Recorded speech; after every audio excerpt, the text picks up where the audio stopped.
And that's what I want to focus on today. I started to try and push this hard. Maybe it's a good time to give thanks. In my book, I really hold out people. Finding the sweet spot for other people.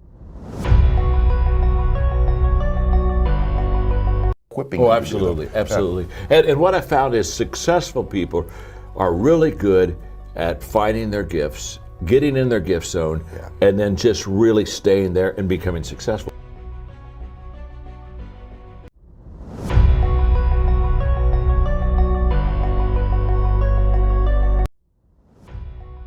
And that's what I want to focus on today. The responsibility each of you has for your education. I want to start with the responsibility you have to yourself.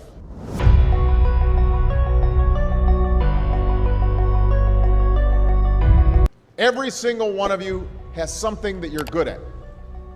Every single one of you has something to offer. And you have a responsibility to yourself to discover what that is. That's the opportunity an education can provide. Maybe you could be a great writer, maybe even good enough to write a book or articles in a newspaper, but you might not know it until you write that English paper, that English class paper that's assigned to you. Maybe you could be an innovator or an inventor, maybe even good enough to come up with the next iPhone or the new medicine or vaccine, but you might not know it until you do your project for your science class. Maybe you could be a mayor or a senator or a Supreme Court justice, but you might not know that until you join student government or the debate team. And no matter what you want to do with your life, I guarantee that you'll need an education to do it. You want to be a doctor or a teacher or a police officer? You want to be a nurse or an architect, a lawyer or a member of our military? You're going to need a good education for every single one of those careers. You cannot drop out of school and just drop into a good job. You've got to train for it and work for it and learn for it. And this isn't just important for your own life and your own future. What you make of your education will decide nothing less than the future of this country. The future of America depends on you. Successful. I think they're happier too. Oh yes, but successful leaders, there's the difference.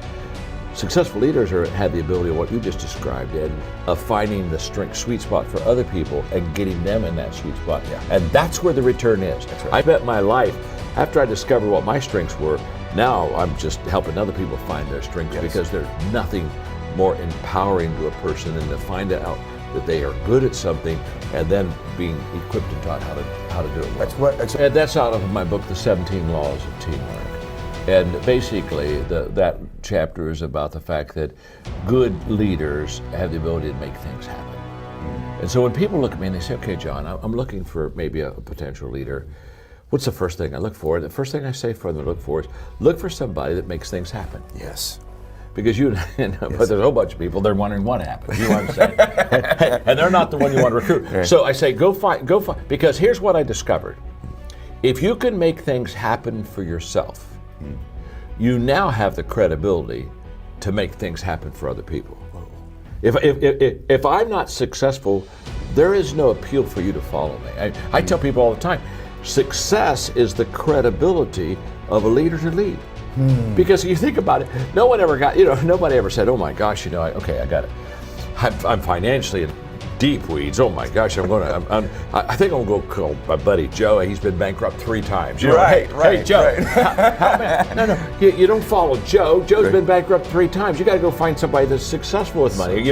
So Go and get a divorce. Oh my gosh, I'm going to call Jack. He's been divorced 4 times. Right. Jack, help me with my marriage. You see, people, when they need help, the first thing they think about is who is better than me that I can follow. And so the credibility of a leader as far as to lead is that they're successful. I mean, if I'm successful, I say, hey, I'd want to join my team. In my book, I really hold out people in recovery from severe addiction as sort of modern day prophets for the rest of us, because I do think that people who have been addicted and then get into recovery do have a hard-won wisdom that we can all benefit from. And the wisdom, I guess, to distill it down, I mean, it's many things. But in terms of, dopamine, the wisdom is there are adaptive ways to get your dopamine, and there are less than adaptive ways. And in general, you could describe the adaptive ways as not too potent, so not tipping that balance too hard or too fast to the side of pleasure. So does that Your voice will not tell you the bullshit that the old voice told you. Feel who you are now. Feel the truth of who you are. And then just for a moment, maybe it's a good time to give thanks. Both to the part of you that's had the courage to face the things that are uncomfortable and grow. The part of you would put yourself in a room to try to find a way to make things even better, even though your life is obviously great in so many ways. A part of you that's hungry for more and won't settle. That's a part to acknowledge in yourself and thank within yourself. The part of you kept going even in your most painful times. The part of you when it seemed impossible that wouldn't give up. Give thanks to that part of you, that strength in you. It's always there. As I said, problems are not permanent. Only your soul is permanent. There's nothing that can stop you long term when you have the right mindset and action. But also, it might be a good time to also give thanks to grace.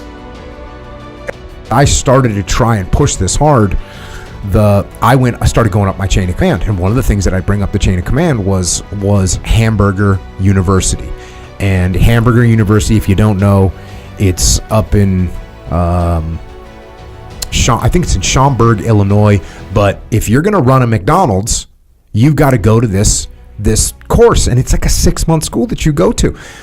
And so I remember sitting down with my boss and saying, "Hey, have you heard of Hamburger University?" And what's that? I said, "It's if you're going to run a freaking McDonald's, you're going to go to a 6-month training course on how to lead a McDonald's where you flip burgers and fry French fries.